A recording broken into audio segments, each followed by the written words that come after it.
नंदुरबारच्या नवापूरमध्ये bird फ्लूचा प्रादुर्भाव जाणवतोय। बर्ड फ्लूच्या पार्श्वभूमीवर आरोग्य विभाग सतर्क झालाय।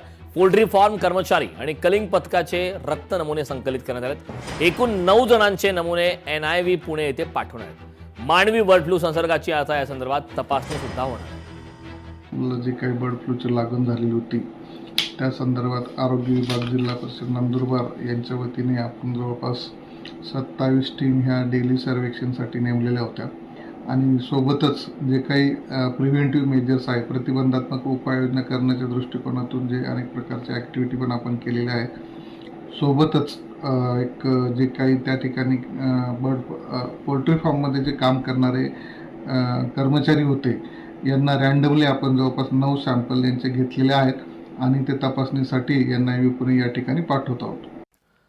नाशिकच्या शिंगाणा तलाव परिसरात तरुणावरती हल्ला करण्यात आलाय। 3 ते 4 जणांच्या टोळक्याकडून बेदम मारहाण करण्यात आली। या हल्ल्यात युवक गंभीर जखमी झालाय। उपचारासाठी रुग्णालयात दाखल करण्यात आलाय। घटनेचा थरारक CCTV आता समोर आलाय। या संदर्भातला तपास सुरू आहे। हल्लेखोर घटनास्थळावरून फरार झालाय। महत्त्वाची अपडेट समोर आहे। 3 ते 4 जणांच्या टोळक्याकडून बेदम पद्धतीनं मारहाण करण्यात आली। हल्ल्यात युवक मात्र गंभीर जखमी झालाय। उपचारासाठी रुग्णालयात दाखल करण्यात आलं। या घटनेचा थरारक CCTV आता समोर आला।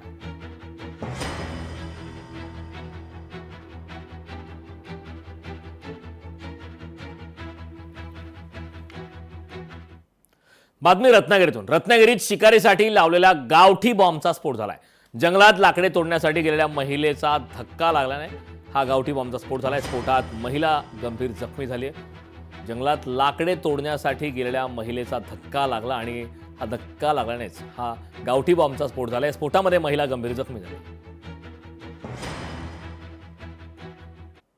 रेश्मा सुर्वे नावाच्या महिला ज्या आहेत त्या सकाळी लाकडं गोळा करण्यासाठी गेल्या असता तिथे असे छोटे गावठी बॉम्ब सदृश वस्तू त्यांनी हातात घेतली, दोऱ्याने बांधलेली होती। ह्या जी गोष्ट होती ती जंगली जनावर, जंगली प्राणी त्याचा शिकारीसाठी उपयोग केला जातो, ते त्यांनी खाल्ल्यावर त्याचा स्फोट होतो आणि ती वस्तू त्यांनी हातात घेतली असता त्या गोष्टीचा स्फोट झाला आणि त्यांच्या हाताला इजा झालेली आहे।